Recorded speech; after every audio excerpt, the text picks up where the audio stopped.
A princípio, parecia mais um protesto. Milhares de pessoas estão se movendo pelo bairro Capitol Hill de Seattle, mas naquela noite, os manifestantes não estavam apenas exigindo mudanças. Esse foi o início de uma revolução. Eles estão jogando spray de pimenta no ar!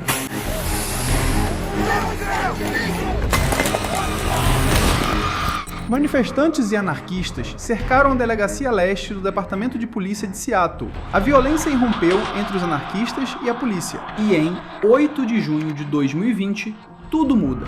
A polícia de repente desocupa a delegacia. A brilhante capital de Chaz surge em terras que antes pertenciam a uma tribo indígena, mas agora quase extinta, conhecida como Departamento de Polícia de Seattle. Em poucas horas, anarquistas avançaram as barricadas, dividindo quarteirões da cidade que declararam como uma zona autônoma. Eles a chamam de Chaz, a zona autônoma de Capitol Hill. E pelos próximos 23 dias, esses 6 quarteirões se tornaram um dos territórios mais controversos dos Estados Unidos. Quanto tempo você acha que Seattle e esses poucos quarteirões vão ficar assim? Eu não sei. Podemos ter um verão do amor. 2 homens estão mortos. Não vamos deixar Seattle ser ocupada por anarquistas. À medida que Chaz crescia, uma pergunta se tornava impossível de ignorar. Por quanto tempo a cidade poderia deixar isso continuar antes de finalmente encerrar isso à força?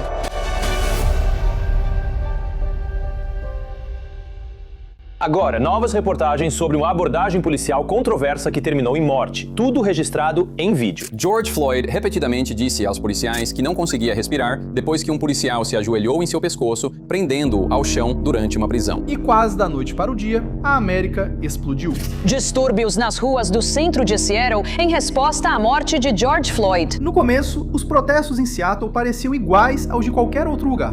Multidões marchando pelo centro, pessoas gritando o nome de George Floyd, cartazes enchendo as ruas. E milhares de manifestantes exigem que a cidade corte o financiamento da polícia. Mas, dessa vez, a indignação não desapareceu após algumas marchas. Ela continuou crescendo. Em algumas outras cidades, Minneapolis é uma delas, eles tiveram alguns problemas com parte da multidão sendo anarquista e meio que desviando do que deveria ser o objetivo do protesto. No domingo, 31 de maio, cerca de 6 dias após a morte de George Floyd, um grupo de vários milhares de pessoas marchava em direção à delegacia do Distrito Leste do Departamento de Polícia de Seattle. Misturados aos manifestantes pacíficos estavam anarquistas, integrantes da Antifa e pessoas procurando causar tumulto. Essa delegacia de polícia estava diretamente no caminho de um movimento que exigia que a polícia perdesse financiamento e poder.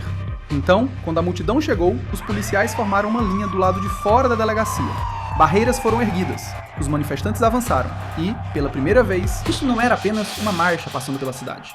Era um impasse. Isso está acontecendo agora, ao vivo na delegacia do Distrito Leste. Os policiais mudaram sua postura. Agora a situação está escalando. Eles estão reforçando a barreira. A esquina da 11ª, com a Pine, era a linha de frente desse impasse. De um lado, estavam os policiais com equipamentos de choque atrás de barreiras de metal para proteger sua delegacia. E do outro lado, milhares de manifestantes lotavam a rua, gritando, protestando e se recusando a sair.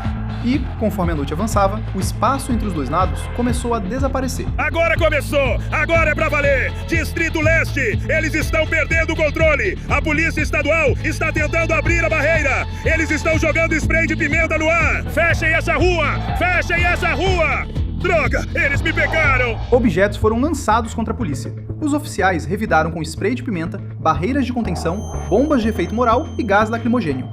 E em poucas horas, o que começou como uma marcha havia se transformado em uma batalha pelo controle das ruas ao redor da Delegacia Leste. Pessoas na multidão acusaram o Departamento de Polícia de Seattle de aumentar as tensões ao disparar bombas de efeito moral contra a multidão, usando gás lacrimogênio e spray de pimenta. E então o Departamento de Polícia de Seattle acusa um pequeno grupo dentro da multidão de atirar objetos nos policiais, ferindo mais de 25 deles. Quanto mais a polícia tentava limpar a área, mais pessoas apareciam na noite seguinte. Noite após noite, as escaladas e confrontos entre o povo e a polícia se tornavam violentos. E finalmente, a delegacia do Distrito Leste do Departamento de Polícia de Seattle estava chegando ao seu limite. Oi, gente, estamos no bairro Capitol Hill, em Seattle agora. Não sei se vocês conseguem me ouvir. Mas agora temos policiais avançando. Ai, meu Deus, como eu posso me mover? Vá por aqui. Vá por aqui. Vá por aqui. Na noite passada, em Seattle, a polícia recuou e entregou a delegacia do Distrito Leste para a extrema esquerda. No começo, ninguém realmente sabia o que estava acontecendo. Por quase uma semana, esse prédio tinha sido a única coisa que a polícia se recusava a entregar. Mas agora, as janelas estavam fechadas com tábuas, os policiais tinham ido embora e as barricadas que antes protegiam o distrito agora estavam apenas largadas na rua. Então, os manifestantes as pegaram. Eles arrastaram as barricadas para longe do prédio e as empurraram mais para dentro do bairro, bloqueando cruzamentos, fechando ruas e expandindo a área que a polícia tinha acabado de abandonar. Dentro desse limite, os manifestantes pintaram as ruas, montaram barracas, distribuíram comida, guardaram as entradas e começaram a tratar esses novos quarteirões como se pertencessem a eles. Isso já não era mais apenas um protesto do lado de fora de uma delegacia. Isso era o começo do Chess. Hoje à noite, com uma imagem ao vivo do Capitol Hill, onde manifestantes criaram a chamada Zona Autônoma. Essa é uma das barricadas que cercam a zona. Ela é feita de algumas das barricadas policiais que estavam ao redor da Delegacia Leste. E essa é a Delegacia Leste, na esquina da 12ª com Pine, bem ali embaixo. E você pode ver que algumas centenas de pessoas estão fazendo discursos e conversando sobre o que tem acontecido nos últimos 12 dias. Ironicamente, as fronteiras foram a primeira coisa que os fundadores de Chess implementaram. A zona começou ao redor da Delegacia Leste, perto da 11ª com Pine, mas as barricadas rapidamente se estenderam para fechar outros quarteirões ao redor do bairro de Capitol Hill. Havia placas nas entradas que diziam: "Bem-vindo à zona autônoma de Capitol Hill, e agora você está entrando em Free Cap Hill." Dentro das fronteiras de Chess, as pessoas começaram a construir a estrutura de uma nova comunidade. Mesas foram montadas com água doada, comida, álcool em gel e suprimentos médicos. Manifestantes faziam discursos na rua, artistas pintavam no asfalto, pessoas acampavam ao redor do Parque Carl Anderson. E a cada poucas horas, mais pessoas chegavam só para ver o que estava acontecendo. Isso aqui é chamado de No Cop Co-op. Literalmente, eu comecei porque esqueci minha placa ali em cima. Depois de sair correndo para salvar a vida, voltei no dia seguinte porque queria pegá-la. E vi essa comida porque as pessoas tinham abandonado. Você vê as pessoas doando. Isso já estava acontecendo. E eu comecei com uma sacola. Eu pedi no Twitter por uma barraca, 10 minutos depois alguém disse: "Eu tenho uma." Ontem recebemos caixas e mais caixas de leite. Os comércios locais estão trazendo potes de sorvete. Como uma brincadeira, porque não precisávamos de nada. Pedimos uma cesta de basquete e ela foi entregue em poucas horas. Você trabalha? Você tem emprego? Você está afastado? Não, eu tenho um emprego, mas posso trabalhar remotamente. O No Cop Co-op se tornou o primeiro sinal de que Chess estava se transformando em algo mais do que apenas um protesto. Em poucos dias, doações começaram a chegar de moradores e empresas locais, e a cooperativa virou uma espécie de centro de suprimentos gratuitos para qualquer pessoa dentro da zona. E por todo o território, Chess começou a desenvolver sua própria economia informal de voluntários. Eu sou uma chefe afastada do trabalho. Só estou tentando ajudar. Qual é a sua? Por que você está aqui? Mantendo uma fronteira ou uma parede entre essas pessoas e, sabe, a polícia, qualquer um que queira machucá-las. Ponto final. Qual é o seu trabalho? Meu trabalho é...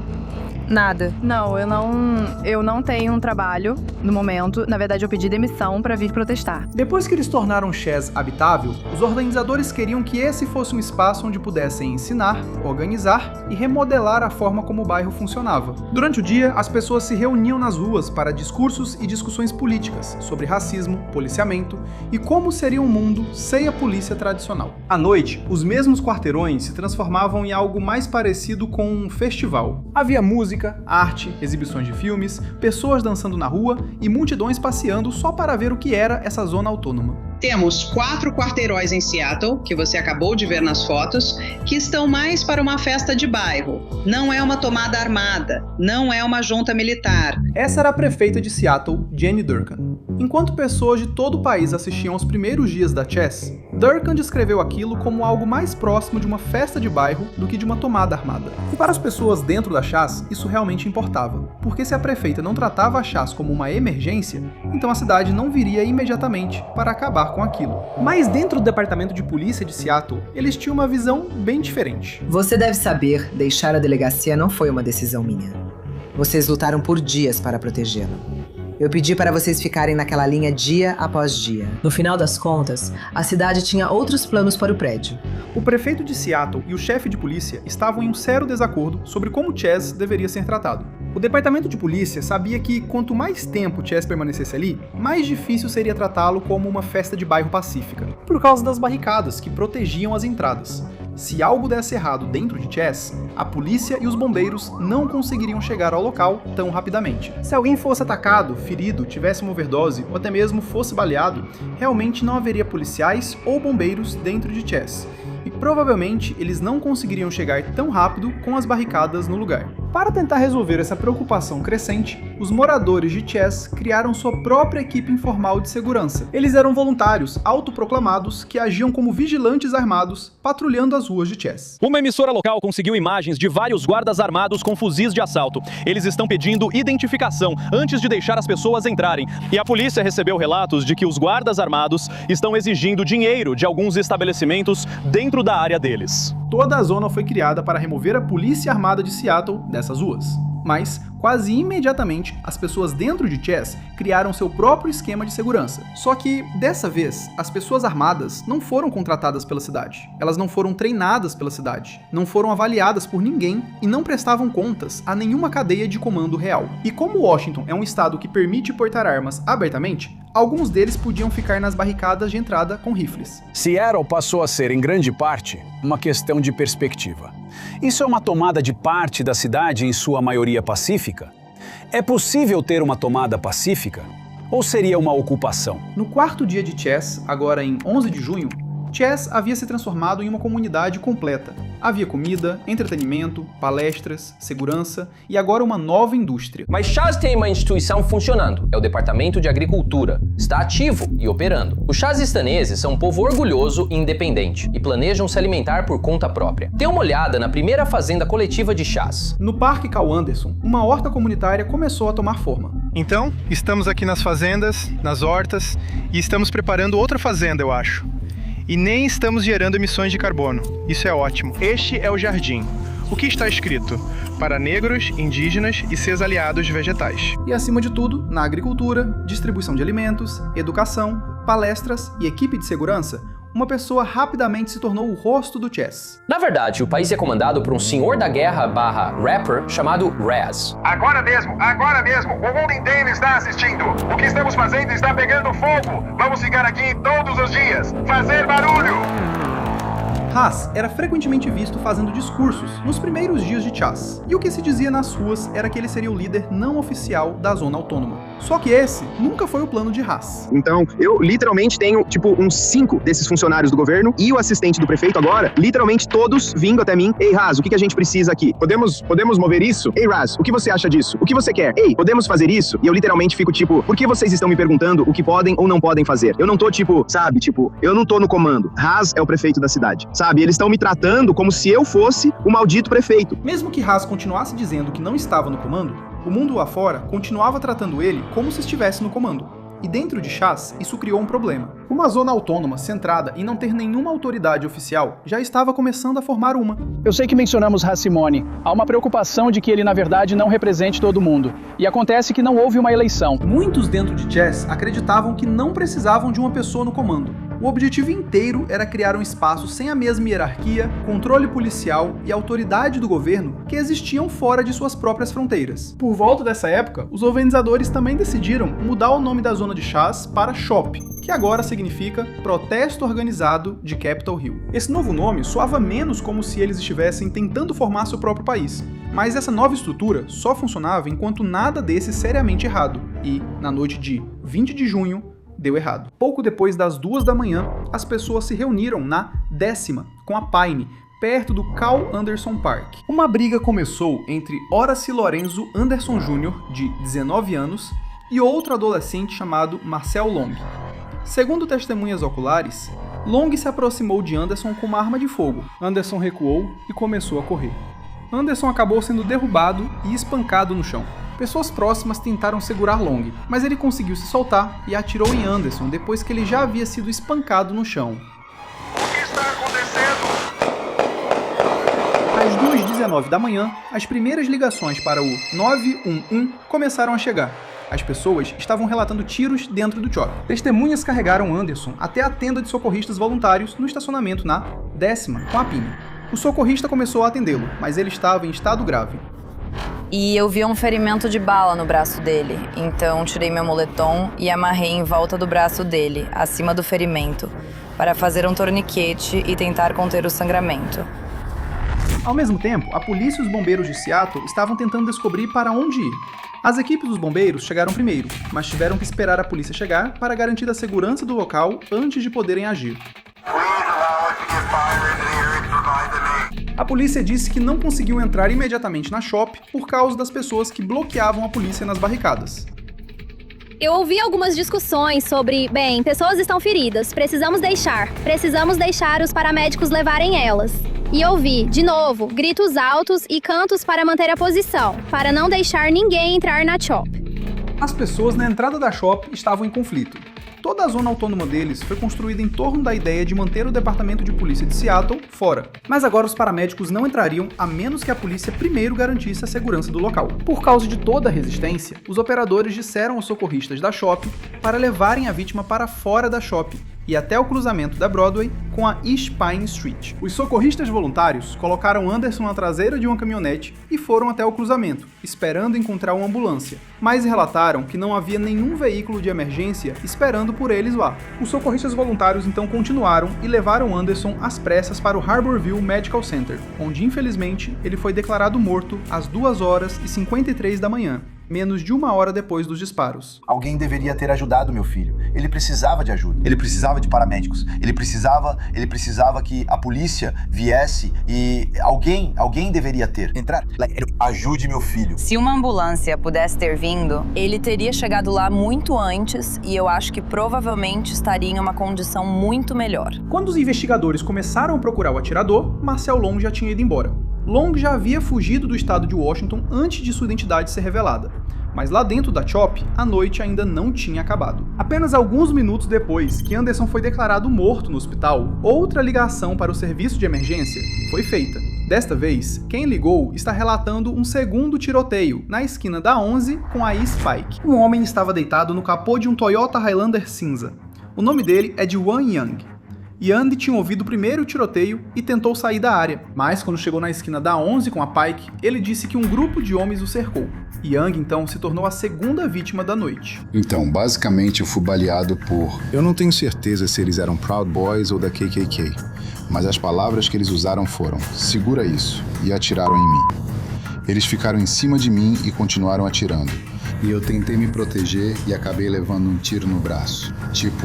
E eles conseguiram fugir. Young ainda estava vivo, mas por pouco. Uma ex-enfermeira e vários socorristas voluntários da shop colocaram Young em um veículo e o levaram às pressas para o Harborview Medical Center. Young recebeu atendimento imediato e, felizmente, sobreviveu. No dia seguinte, ele conversou com os jornalistas de sua cama no hospital e estava furioso. Eu entendo que todo mundo vai dizer, é a Zona Chad e vocês pediram para a polícia não estar lá, então não ajam como se precisassem deles agora. Mas, tecnicamente, eu estava fora daquela área. Eu estava nas ruas de Seattle, então qual é a desculpa agora? Young foi balé do lado de fora do Sam's Tavern, bem na esquina da 11ª com a East Pike Street.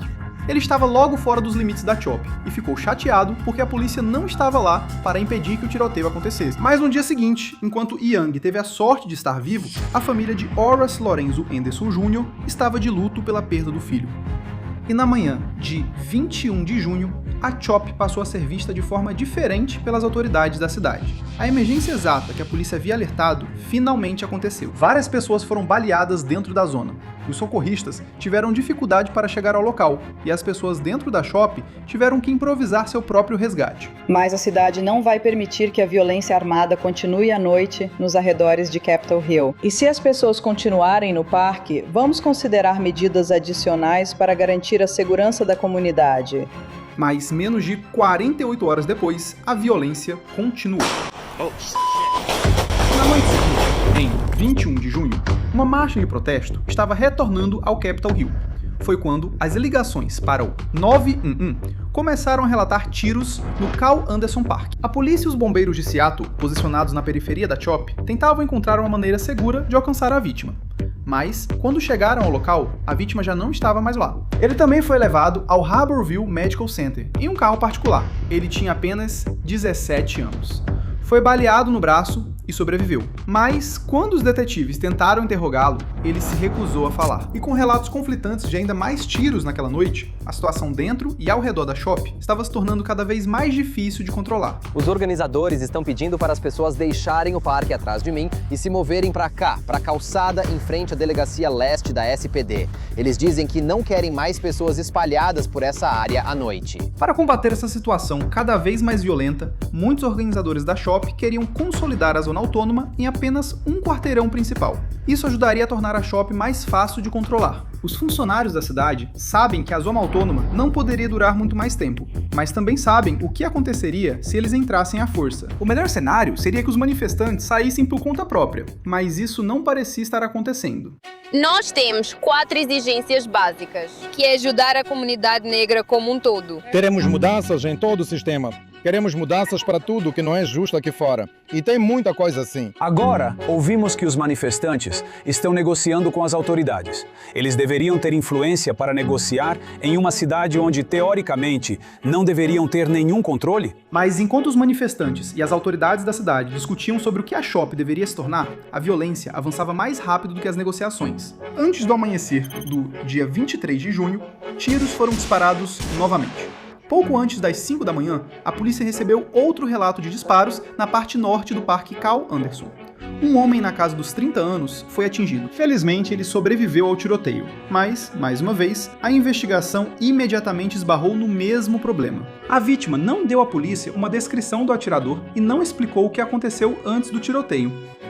Até agora, Shop já tinha presenciado uma morte, vários tiroteios e o prefeito dizendo publicamente que era hora de encerrar a zona. Mas a maioria dos manifestantes ainda não estava indo embora. E nas primeiras horas da manhã de 29 de junho, o ponto de ruptura final havia chegado.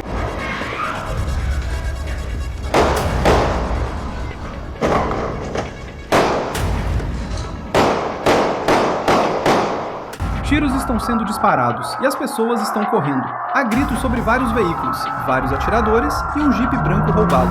Por alguns minutos, a área fica caótica. As pessoas estão se escondendo atrás de barricadas e outros vigilantes armados estão circulando pelo shopping, mantendo suas posições e se posicionando. Então, um jipe branco aparece acelerando pela rua Eastfire. Ele vira à esquerda, na 12ª Avenida, indo direto em direção à Delegacia Leste. Então o jipe bate em uma barreira na entrada do shopping. Mais tiros são disparados contra o veículo. O jipe tenta dar ré, mas colide com outra barricada.